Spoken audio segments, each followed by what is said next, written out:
Sir. তো আমাদের dielectric পার্টটা মোটামুটি শেষ হয়ে আসছিল।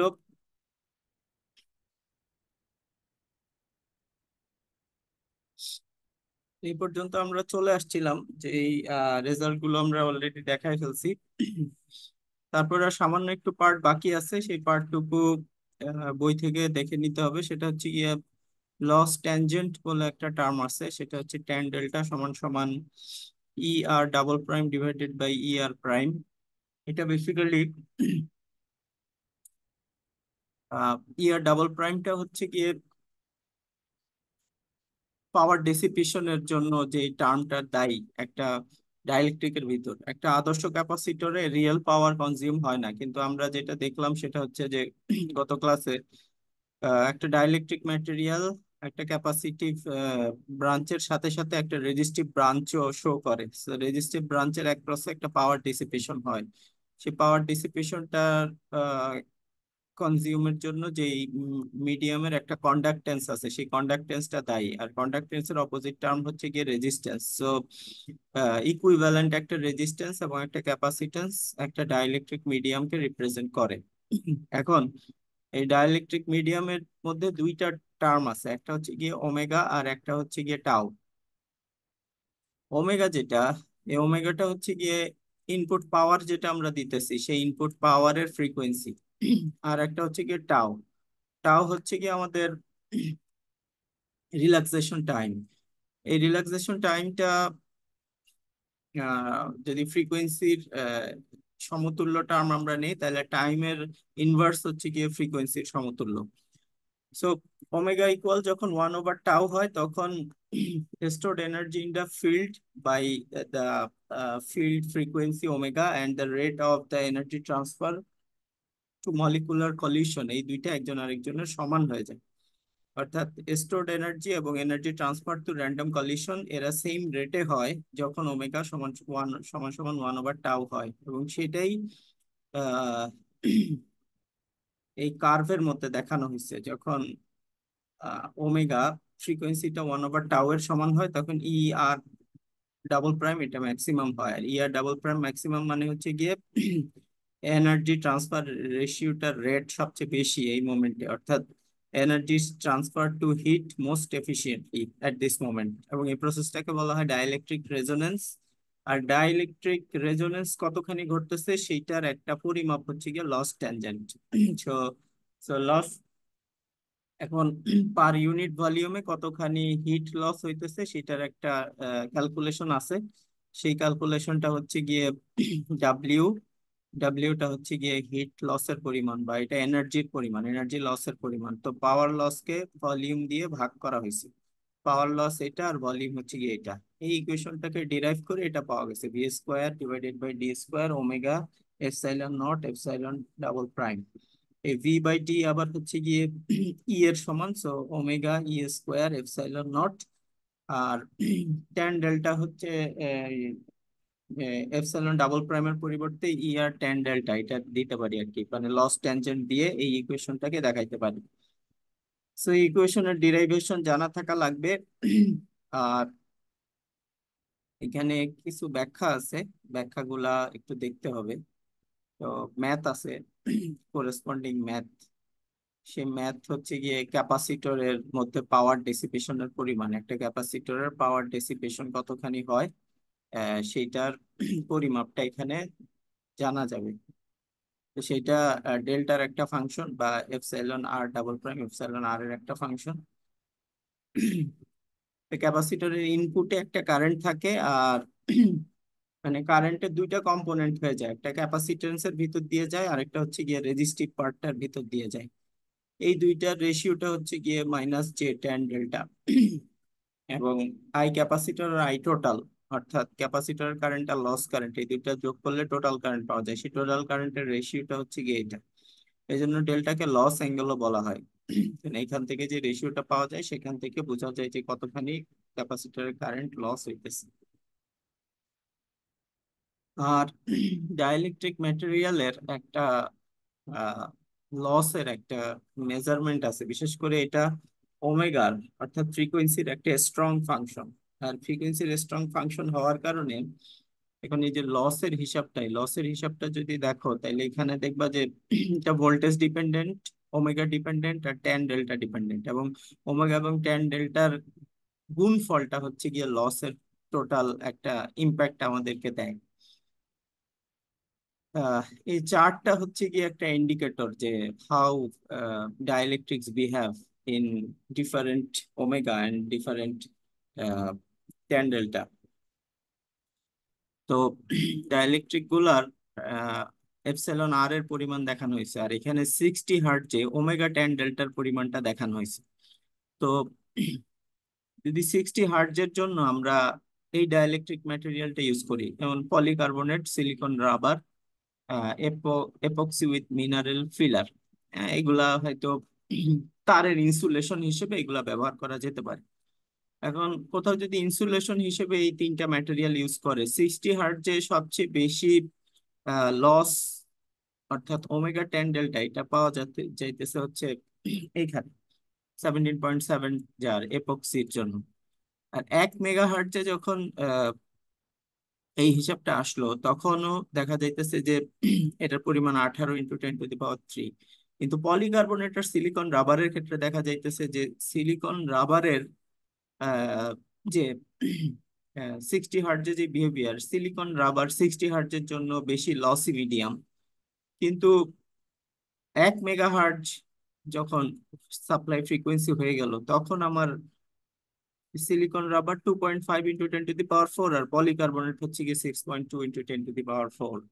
সো এইখানে কিন্তু একটা বড় পার্থক্য দেখা যাইতেছে যে সিলিকন রাবার 60 হার্টজের জন্য লসি মিডিয়াম, অথচ 1 মেগা হার্টজের জন্য পলিকার্বনেট তার চেয়ে 2.5 গুণ মত বড় লসি মিডিয়াম হিসেবে হয়ে যাইতেছে।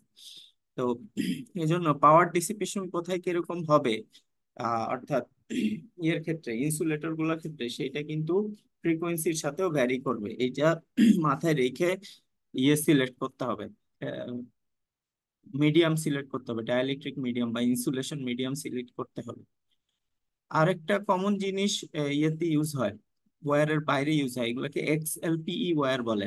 পাওয়ার কেবল ইনসুলেটর হিসেবে এই ম্যাটেরিয়ালটা ইউজ হয়। এক্সএলপিই মানে cross link polythene. Cross link polythene খুব ভালো ইনসুলেটর। সেই ইনসুলেটরের বিহেভিয়ার যদি আমরা দেখি, তাহলে এইটা এবং অ্যালুমিনিয়াম ট্রাইঅক্সাইড, এইটার হিটের, এদের মধ্যে এক্সএলপির জন্য যদি এই 60 হার্জে যদি আমরা দেখি, তাহলে দেখতে পাচ্ছি যে 230 ওয়াট পার মিটার কিউব বা 0.023 মিলি ওয়াট পার সেন্টিমিটার কিউবে এটার পাওয়ার কনজাম্পশন খুবই লো। আর 1 মেগা হার্জের যদি এটা ইউজ হয়, তাহলে সেখানে আমার অনলি 5.12 ওয়াট আসে পার সেন্টিমিটার কিউবে এক্সএলপির জন্য। তবে এই যে এই পাওয়ার যে লসটা হইতেছে, এটা কিন্তু হিট হিসেবে জেনারেট হইতেছে, আর এই হিটটাকে কি করতে হবে, এই হিটটাকে কন্ডাক্টিভলি বের করে দিতে হবে। এই হিটটা কিন্তু এক্সএলপি অ্যাবজর্ব করতে পারবে কি পারবে না, সেটার জন্য আরেকটা জিনিস এখানে যুক্ত আছে, সেটা হচ্ছে থার্মাল কন্ডাক্টিভিটি। আমরা যখন ওই থার্মাল রেজিস্টিভিটি বা থার্মাল কন্ডাকশনের পার্টটা পড়ছিলাম, তখন থার্মাল কন্ডাক্টিভিটি কে টার্মটা আসছিল, এটা থার্মাল রেজিস্ট্যান্সের সমতুল্য একটা টার্ম। এক্সএলপি এর জন্য এই ওয়াট পার সেন্টিমিটার এই ভ্যালুটা খুবই কম, 0.0005। তার মানে সে থার্মালি খুব সহজে এটা কি করতে পারে না, এটাকে সরায় ফেলতে পারে না। অন্যদিকে অ্যালুমিনা যেটা, এই অ্যালুমিনাটার হিট অ্যাবজর্পশনের পরিমাণ তার জন্য হিসাব করলে দেখা যায় যে 47.3 ওয়াট পার সেন্টিমিটারে অ্যালুমিনার হিট জেনারেট হয়। আর অ্যালুমিনার যে হিট জেনারেট হয়, সেই হিট সরায় ফেলার জন্য যে কে এর মানটা পাওয়া যাইতেছে, সেই কে এর মানটা হচ্ছে কত, দেখো 0.33 watt per centimetre square. So XLP এর চেয়ে অ্যালুমিনা হচ্ছে কি ভালো থার্মাল কন্ডাক্টর, থার্মালি সেই হিটটাকে কি করতে পারবে, ভালো করে সরাই নিতে পারবে। তো এখন বড় ফ্রিকোয়েন্সিতে একরকম হিসাব হবে আর ছোট ফ্রিকোয়েন্সিতে একরকম হিসাব হবে। এই জন্য ছোট ফ্রিকোয়েন্সিতে অর্থাৎ পাওয়ার কন্ডাক্টর হিসেবে এক্সএলপি ভালো হবে। আর যদি বড় ফ্রিকোয়েন্সিতে হয় তখন যখন লসের পরিমাণ বেশ বেড়ে যাবে, এই যে এই চার্ট থেকে যেটা দেখা যাইতেছে যে ওমেগা ট্যান ডেল্টা এই মানটা যখন বেড়ে যাবে, তখন হিট সরায় নেওয়ার জন্য আমাদের বড় ভালো থার্মাল কন্ডাক্টিভিটি আছে এরকম ইউজ করতে হবে। সেক্ষেত্রে অ্যালুমিনিয়াম ট্রাই অক্সাইড, এইটা অ্যালুমিনা বেটার অপশন। তো এগুলা ইয়েতে মানে শর্ট কোশ্চেন হিসেবে কোনটা বেটার কোনটা খারাপ, কেন কোনটা ভালো, কেন এটা থার্মাল কন্ডাক্টর হিসেবে হাই ফ্রিকোয়েন্সি এটা কেন খারাপ, এরকম কিছু কোশ্চেন আসে, সেই কোশ্চেন গুলার অ্যান্সার এখানে। আর একটা ইয়ে হচ্ছে ডিবে ইকুয়েশন। ডিবে ইকুয়েশন হচ্ছে এই যে ডাইপোলার কনস্ট্যান্ট গুলো আছে, এই কনস্ট্যান্ট গুলাকে আমরা যদি ফ্রিকোয়েন্সি গুলাকে ভ্যারি করি, ফ্রিকোয়েন্সি শূন্য থেকে নিয়ে ডিসি ফ্রিকোয়েন্সি থেকে ইনফাইনাইট বা একদম খুব বড় ফ্রিকোয়েন্সি পর্যন্ত ভ্যারি করি, তাহলে এদের ভ্যারিয়েশন যেভাবে হয় সেই ভ্যারিয়েশন গুলাকে প্লট করে সেই প্লট গুলাকে কি করা হয়েছে দেখানো হয়েছে। যেমন এখানে যদি আমরা একটা প্লট দেখাই, এই প্লটটাকে কোলকোল প্লট বলে। এই কোলকোল প্লটে এক্স এক্সিস বরাবর এপসাইলন আর প্রাইম এবং ওয়াই এক্সিস বরাবর এপসাইলন আর ডাবল প্রাইম এই দুইটাকে বসানো হয়েছে। বসানোর পরে ওমেগা ভ্যারি করা হয়েছে এই ডাইলেকট্রিক কনস্ট্যান্টটার জন্য, এই ডাইলেকট্রিক ম্যাটেরিয়ালটার জন্য। Dielectric material against omega vary করলে ওমেগা শূন্য থেকে নিয়ে যদি আমরা ভ্যারি করি, এপসাইলন আর এর মান যখন এখানে থাকে, এপসাইলন ডাবল প্রাইমের মান এখানে থাকে। এপসাইলন আর এর মান যখন পিকে থাকে, এপসাইলন আর ডাবল প্রাইমের মানও পিকে থাকে যখন ওমেগা সমান সমান 1/, টাইম হয়। তো এইটা একটা সেমি সার্কেলকে ফলো করে এই প্লটটা। এই প্লটটার নাম হচ্ছে গিয়ে কোলকোল প্লট। এবং এই যে আহ, যে ইকুয়েশন গুলা ডেভেলপ করছেন আহ, তার তার নাম হচ্ছে গিয়ে ডিবে। So, তার নাম অনুসারে এই ইকুয়েশন গুলাকে ডিবে ইকুয়েশন বলে। জাস্ট ওমেগা ভ্যারি করার কারণে আলফা ডি জিরো থেকে alpha D omega tends to infinity পর্যন্ত ভ্যারি করলে যে ইকুয়েশনটা পাওয়া যায় তার রিয়েল পার্ট এবং ইমাজিনারি পার্ট আলাদা করে সেগুলোকে প্লট করা হয়েছে। এই লসের একটা পিক পাওয়া যায়, পিকটা হচ্ছে যখন ওমেগা সমান সমান 1/টাউ হয়। এই পিকটাকে হচ্ছে ডিবে লস পিক বলে। ওকে, সো এই ডিবে লস পিক অনুযায়ী যদি আমরা একটা ওমেগার ভ্যারিয়েশন অনুযায়ী যদি আমরা ক্যাপাসিটর সিলেক্ট করি, তাহলে তা ডিবে ডাইলেকট্রিকের ইকুইভ্যালেন্ট সার্কিটের মধ্যে একটা একটা ডাইলেকট্রিক ওমেগার ভ্যারিয়েশনের সাথে সাথে এইভাবে আচরণ করে। সে একটা সিএস অর্থাৎ একটা সিরিজ ক্যাপাসিটেন্স, একটা সিরিজ রেজিস্টর এবং একটা প্যারালাল ক্যাপাসিটর দিয়ে একটা ডাইপোলার ডাইইলেকট্রিককে ইকুইভ্যালেন্ট হিসেবে ধরা যায়। এবং সি ইনফিনিটির মান কত হবে, সিএস এর মান কত হবে এবং আর এস এর মান কত হবে সেটা এই ইকুয়েশন থেকে বের করা যায়। সো ডিবি ইকুয়েশন হচ্ছে গিয়ে one of the equation that represents A dielectric in terms of the variation of the frequency. Okay, next আমাদের যে টপিকটা আসতেছে সেটা হচ্ছে গিয়ে পিজো ইলেকট্রিসিটি। পিজো ইলেকট্রিসিটি ও ডাইইলেকট্রিকের একটা অ্যাপ্লিকেশন। পিজো ইলেকট্রিসিটি কি? পিজো ইলেকট্রিসিটি বেসিক্যালি মেকানিক্যাল স্ট্রেস এর কারণে কিছু কিছু পদার্থ পোলারাইজেশন অথবা আরেকটা ভার্সন যদি আমরা বলি তাহলে পটেনশিয়াল বা ভোল্টেজ শো করে।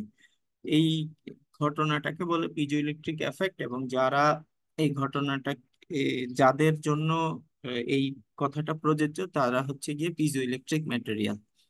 সো স্ট্রেসকে ভোল্টেজে কনভার্ট করা, উল্টা উল্টা ভাবে কেউ যদি ভোল্টেজকে স্ট্রেসে বা প্রেসারে কনভার্ট করতে পারে তারাও পিজো ইলেকট্রিক ম্যাটেরিয়াল। অর্থাৎ ভাইস ভার্সা হিসেবে বোথ ক্যান হ্যাপেন। নাও ঘটনাটা কি? ঘটনাটা হচ্ছে যে যদি পিজো ইলেকট্রিক ম্যাটেরিয়াল কোথাও থাকে, তাহলে সেই পিজো ইলেকট্রিক ম্যাটেরিয়ালের অ্যাক্রসে তুমি যদি ফোর্স দাও এবং তার দুই টার্মিনালের অ্যাক্রসে যদি তুমি একটা ভোল্টমিটার কানেক্ট করো, তাহলে তুমি একটা সূক্ষ্ম ডিফ্লেকশন সেখানে দেখতে পাবা অ্যাপ্লাইড ফোর্সের সমানুপাতিক হারে। কারা কারা এই বৈশিষ্ট্য দেখায়? কোয়ার্টজ যেমন ক্রিস্টালাইন সিলিকন ডাই অক্সাইড,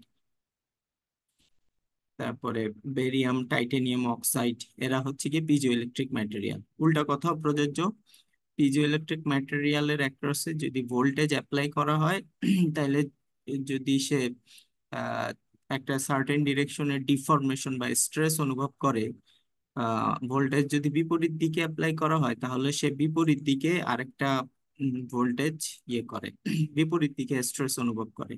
অর্থাৎ ভোল্টেজের প্লাস মাইনাস এদিকে দিলে তার যদি সংকোচন ঘটে, মাইনাস প্লাস যদি টার্মিনাল বদলাই দেয় তাহলে এই পিজো ইলেকট্রিক ম্যাটেরিয়ালটার প্রসারণ ঘটবে। এখন পিজো ইলেকট্রিসিটি কোনো একটা পদার্থ কেন দেখায় সেটা একটা ইস্যু।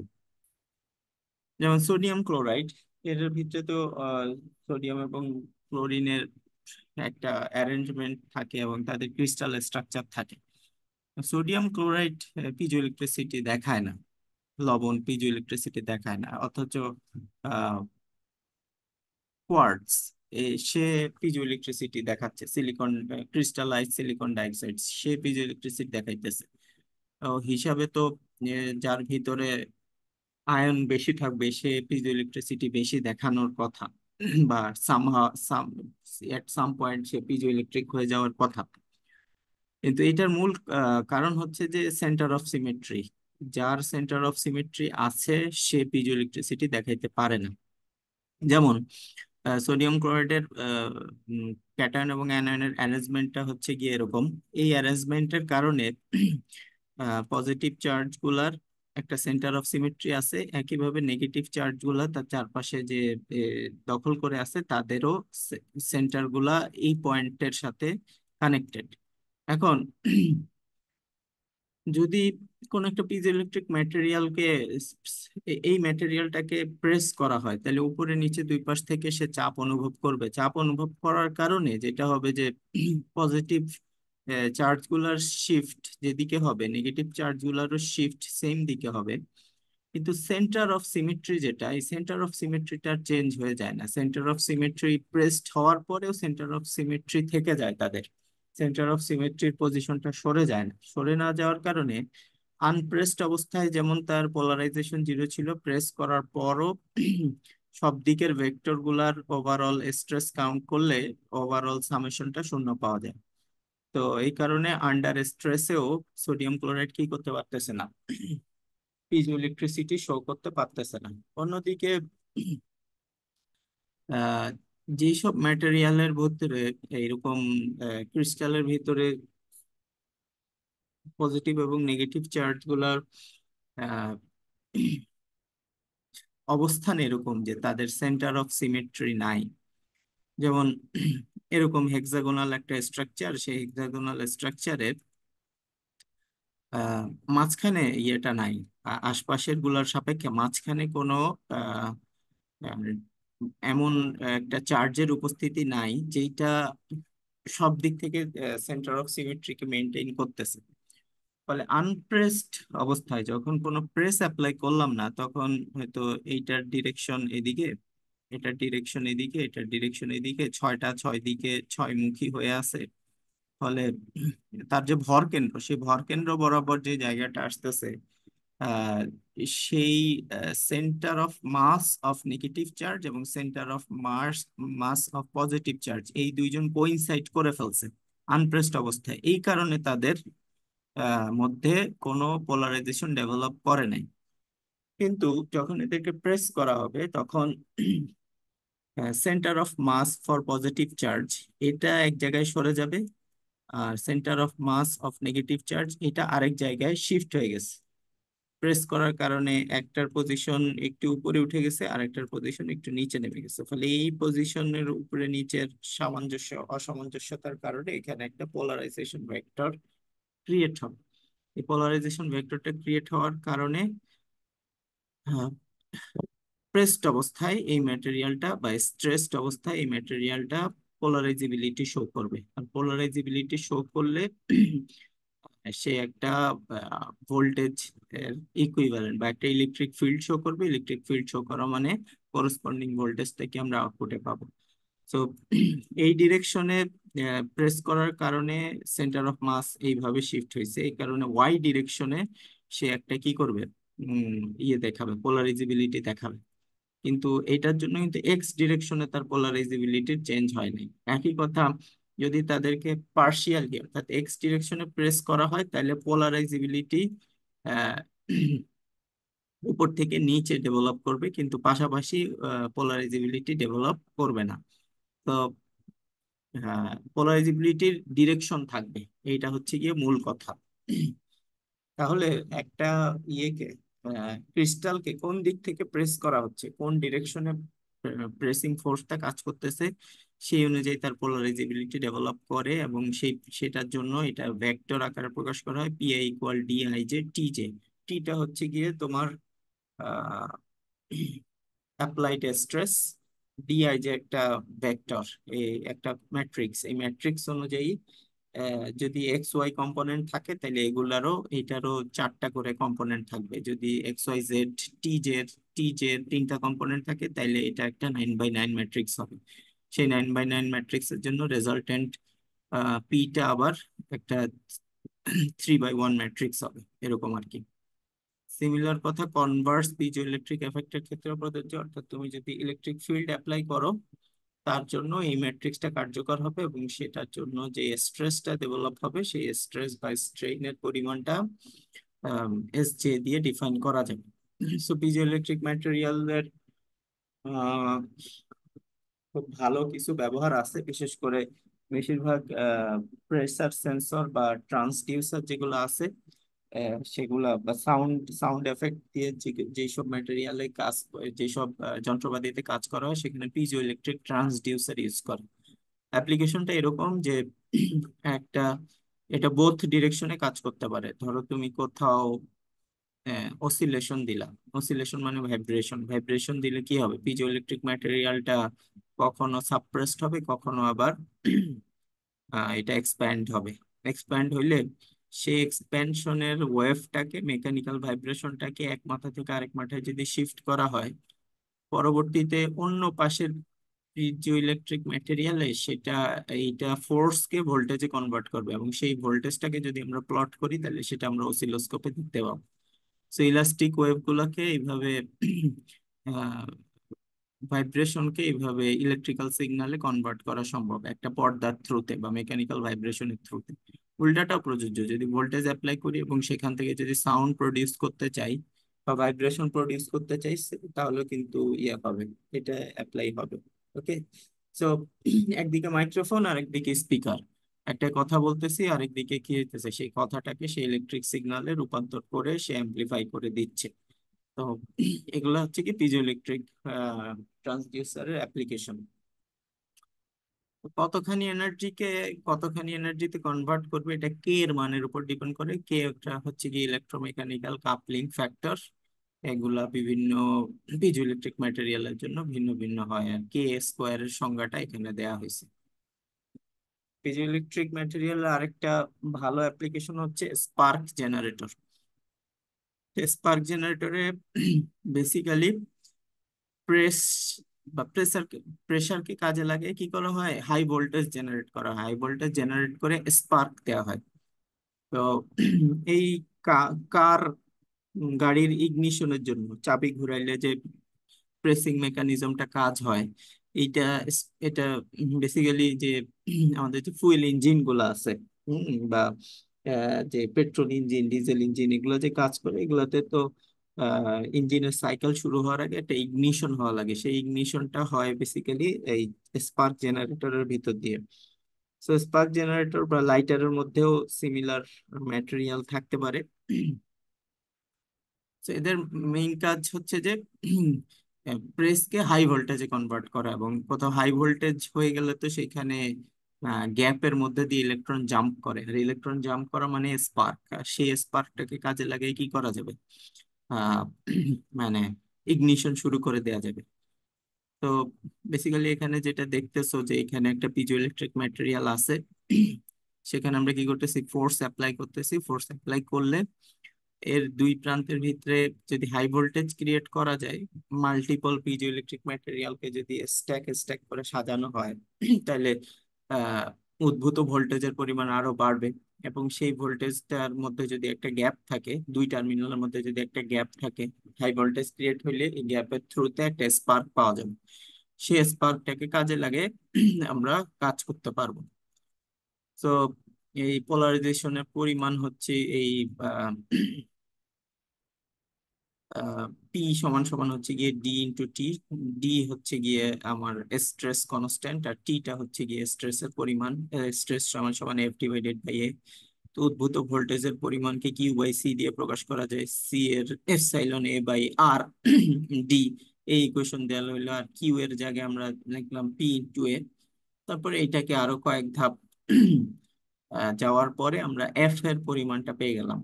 তো এফ সমান সমান epsilon naught epsilon r A V D L. আর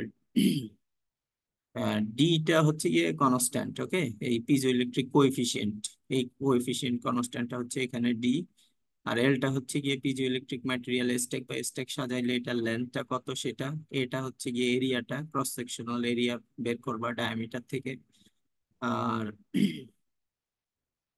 ভোল্টেজটা হচ্ছে ব্রেকডাউন ভোল্টেজ, এআর এর ব্রেকডাউন ভোল্টেজ। এআর এর ব্রেকডাউন ভোল্টেজ পৌঁছায় গেলে, অর্থাৎ 3.5 কিলো ভোল্টে পৌঁছায় গেলে এআর এর থ্রুতে স্পার্ক হয়।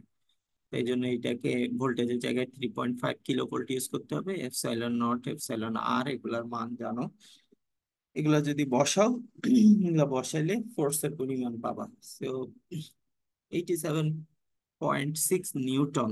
এত ফোর্স দিয়ে যদি আহ, একটা পিজো ইলেকট্রিক ম্যাটেরিয়ালকে ফোর্স দেওয়া হয় প্রায় 9 কেজি ওয়েটের মতো, কেউ যদি হাত দিয়ে কিংবা কোনো কিছু দিয়ে 9 কেজি ওয়েট ক্রিয়েট করতে পারে, তাইলে ওই পিজো ইলেকট্রিক ম্যাটেরিয়ালের অ্যাক্রসে এই লেন্থ, এই সারফেস এরিয়ার পিজো ইলেকট্রিক ম্যাটেরিয়ালকে স্ট্যাক বাই স্ট্যাক সাজায় যদি এতখানি দৈর্ঘ্য এতখানি প্রস্থচ্ছেদের ক্ষেত্রফল নিয়ে আসতে পারি, তাহলে আমার কি হবে?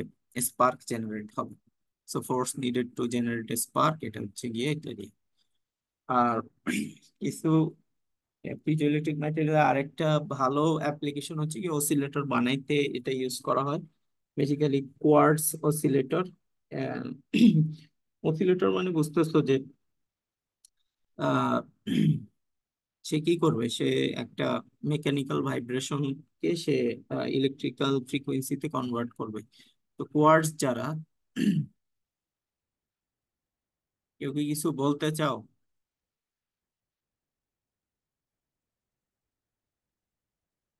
একজন হ্যান্ড রেজ করে আছো।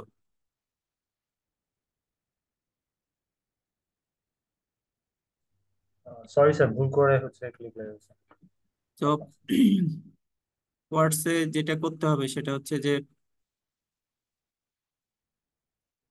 এর অ্যাক্রসে যদি আমরা ভাইব্রেশন দিতে পারি, তাহলে সে আমাকে ইলেকট্রিক্যাল ফ্রিকোয়েন্সিতে কনভার্ট করে দিবে সেটাকে।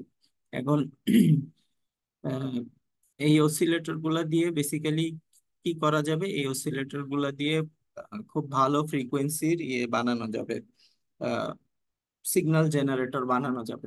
অল্প অল্প ভোল্টেজের সিগন্যাল জেনারেটর বানানো, বিশেষ করে মাইক্রো কন্ট্রোলার গুলার ভিতরে, ডেভেলপমেন্ট বোর্ড গুলার ভিতরে যে অসিলেটর থাকে, সেই অসিলেটর গুলো হচ্ছে গিয়ে কোয়ার্টজ অসিলেটর। সেগুলা সার্টেন ফ্রিকোয়েন্সিতে তারা কাজ করে, এবং এই ফ্রিকোয়েন্সি গুলায় তাদের আহ, এই ফ্রিকোয়েন্সি গুলা তারা টু দা পয়েন্টে একদম স্পেসিফিক্যালি ওই পয়েন্টের ফ্রিকোয়েন্সিকেই তারা জেনারেট করতে সক্ষম হয়। এটা কত ল্যামডা কিংবা কত এফ এর ফ্রিকোয়েন্সি জেনারেট হবে সেটা এই ইকুয়েশন দিয়ে ইয়ে হবে, ডিফাইন হবে। সো এন ল্যামডা বাই 2 সমান সমান হচ্ছে গিয়ে এল, আর এলটা হচ্ছে গিয়ে আমার কোয়ার্টস এর লেন্থ, কত লেন্থের কোয়ার্টস ইউজ হবে। তো কোন ফ্রিকোয়েন্সি জেনারেট হবে সেটা এই কয়েকটা মানের উপর নির্ভর করে, C nought, L, C, R. Quartz এর জন্য এইগুলার মান জানা থাকা লাগে। এই মানগুলা জানা থাকলে আমরা কোন ফ্রিকোয়েন্সি এই কোয়ার্টসটা থেকে জেনারেট হবে সেটা বের করতে পারবো। ওকে, সো এগুলা ছিল আমাদের ডাইইলেকট্রিক ম্যাটেরিয়ালের ক্লাস লেকচার। আমাদের ওয়ান লাস্ট টপিক বাকি আছে, সেটা হচ্ছে যে ম্যাগনেটাইজেশন।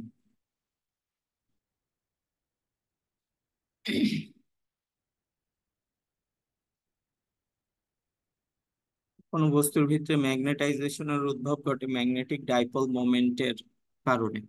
আর ম্যাগনেটিক ডাইপোল মোমেন্ট এইটা কয়েকটা কারণে তৈরি হইতে পারে। ম্যাগনেটিক ডাইপোল মানে তো বুঝতেছো যে নর্থ পোল এবং সাউথ পোলের অস্তিত্ব আসা। এখন স্বাভাবিকভাবে নর্থ পোল এবং সাউথ পোলের অস্তিত্ব থাকবে যদি সেখানে ম্যাগনেট থাকে। তো অব- তার মানে ম্যাগনেট, যদি সরাসরি একটা ম্যাগনেট কোথাও থাকে সেটা সেখানে ম্যাগনেটিক ডাইপোল মোমেন্ট আছে। সিমিলারলি আমরা জানি যে ইলেকট্রোম্যাগনেট বলে একটা কথা আছে। কোনো একটা ম্যাগনেটিক ম্যাটেরিয়ালের অ্যাক্রসে যদি আমরা কারেন্ট লুপ বানাই এবং কারেন্টকে যদি তার ভিতর দিয়ে পাঠাই, তাইলে ওই ম্যাগনেটিক ম্যাটেরিয়ালটা ম্যাগনেটে পরিণত হয়, চুম্বকে পরিণত হয়, এবং তার একটা সাইড নর্থ পোল আর একটা সাইড সাউথ পোল হিসেবে কাজ করে। তাহলে সেই ক্ষেত্রেও ম্যাগনেটিক মোমেন্টের উদ্ভব ঘটতে পারে, নর্থ পোল এবং সাউথ পোলের অস্তিত্ব চলে আসবে। পার্মানেন্ট ম্যাগনেট, যে বস্তুগুলো একদম চিরস্থায়ীভাবে ম্যাগনেট, তাদের মধ্যেও নর্থ পোল সাউথ পোল আহ ইয়েতে থাকে, ইনহেরেন্টলি থাকে। এলিমেন্টারি পার্টিকল, ইলেকট্রন যখন স্পিন করতে থাকে, ইলেকট্রনের স্পিন হওয়ার কারণে তার একটা ম্যাগনেটিক মোমেন্ট তৈরি হয়। এইখানে ইলেকট্রনের ঘূর্ণনের কারণে ম্যাগনেটিক ডাইপোল তৈরি হবে। মলিকুলের মধ্যেও অনেক সময় ম্যাগনেটিক ডাইপোল তৈরি হইতে পারে, যে যে ইয়েগুলো আছে, ইলেকট্রনের যে ক্লাউড আছে, এই ক্লাউডের শিফটিং এর কারণে বা এগুলোর কারণেও ম্যাগনেটিক মোমেন্ট তৈরি হতে পারে। বড় বড় বস্তুর মধ্যেও ম্যাগনেটিক মোমেন্ট তৈরি হয়। বিশেষ করে যাদের ভিতরে ম্যাগনেটিক ম্যাটেরিয়াল আছে, তারা যখন স্পিন করে, বড় বড় প্ল্যানেট স্টার, তারা স্পিন করলে তাদের ভিতরেও ম্যাগনেটিক মোমেন্ট তৈরি হয়। তো এই যে ম্যাগনেটিক মোমেন্ট, এটা একটা কারেন্টের লুপের জন্য দেখানো হয়েছে। মিউ এমটা হচ্ছে কি ম্যাগনেটিক ডাইপোল মোমেন্ট, আইটা হচ্ছে কারেন্টের পরিমাণ, এটা হচ্ছে কি সারফেস এরিয়া, আর ইউএন যেটা, সেই ইউএনটা হচ্ছে কি direction of dipole moment. So এখানে বিভিন্ন ম্যাগনেটিক ডাইপোল মোমেন্ট কোনটা কেমন, তাদের ইকুইভ্যালেন্ট অস্তিত্বটা কিরকম, সেটা এখানে দেখানো হয়েছে।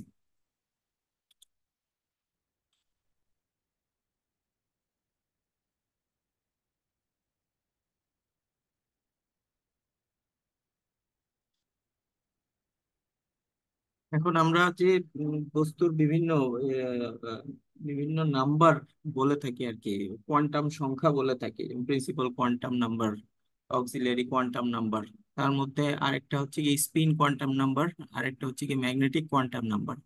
ম্যাগনেটিক কোয়ান্টাম নাম্বারটার অস্তিত্ব আসে বেসিক্যালি ম্যাগনেটিক ফিল্ড থেকে, ইলেকট্রনের ঘূর্ণন থেকে। ইলেকট্রনের ঘূর্ণন হচ্ছে একটা চার্জ পার্টিকেল, সে একটা টাইম পিরিয়ড নিয়ে ঘুরতেছে। তার চার্জ ফ্লোয়িং পার টাইম, অর্থাৎ আই এর পরিমাণ হচ্ছে গিয়ে E ওমেগা/2 পাই।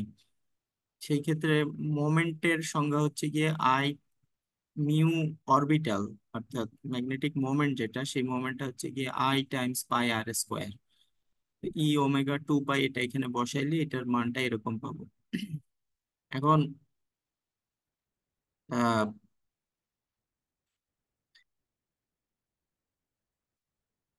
ম্যাগনেটিক মোমেন্ট যেটা, সেটা হচ্ছে গিয়ে মানে ম্যাগনেটের কারণে যে ইয়েটা, আর একটা হচ্ছে গিয়ে অ্যাঙ্গুলার মোশন, ইলেকট্রনটা যে স্পিন করতেছে, স্পিন করার কারণে সে যে বৃত্তাকার পথে ঘুরতেছে, সেই বৃত্তাকার পথের একটা মোমেন্ট। সো একটা মোমেন্ট হচ্ছে ঘূর্ণনের কারণে, আরেকটা মোমেন্ট তৈরি হইতেছে ম্যাগনেটিক এফেক্টের কারণে। ঘূর্ণনের কারণে যে মোমেন্টটা তৈরি হইতেছে সেটা হচ্ছে গিয়ে MVR বা M ওমেগা r²। এই ইকুয়েশন তোমরা আগেও দেখছো, ঘূর্ণনরত বস্তুর ক্ষেত্রে মোমেন্টের পরিমাণ M ওমেগা r²। আর মিউ অরবিটাল, মানে একটা অরবিটালে চার্জ পার্টিকেল ঘোরার কারণে যে ম্যাগনেটিক মোমেন্ট তৈরি হইতেছে, সেই ম্যাগনেটিক মোমেন্ট মিউ সমান সমান হচ্ছে গিয়ে E omega r² by L। তাহলে এই এই দুইটা ইকুয়েশন থেকে আমরা এল আর মিউ অরবিটালের রিলেশন দাঁড় করাইতে পারি। দুইটার মধ্যে যেহেতু ওমেগা আছে, একটার ওমেগার জায়গায় যদি L/m/e/r² বসাই দিই, তাহলে আমরা এই রেশিওটা পাবো। তাহলে একটা হচ্ছে গিয়ে ম্যাগনেটিক মোমেন্ট, আর একটা হচ্ছে গিয়ে স্পিন মোমেন্ট বা অ্যাঙ্গুলার মোমেন্ট।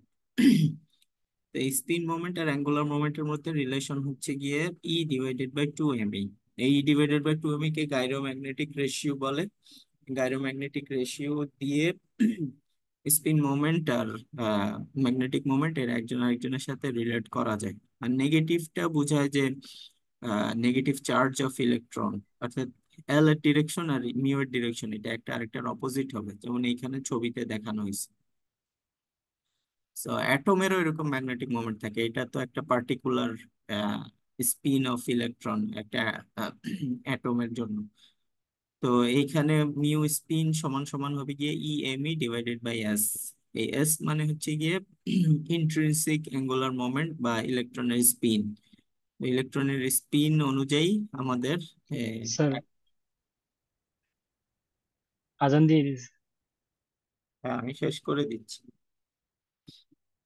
স্পিন অনুযায়ী এই ম্যাগনেটিক মোমেন্ট গুলা কম বেশি হবে, এবং ইলেকট্রন গুলার আহ, যে ইলেকট্রন গুলা সর্ববহিস্থ শেলে থাকে সেই সর্ববহিস্থ শেলের ইলেকট্রন গুলা ওভারঅল যে স্পিন সেই স্পিন ক্যালকুলেট করে আহ,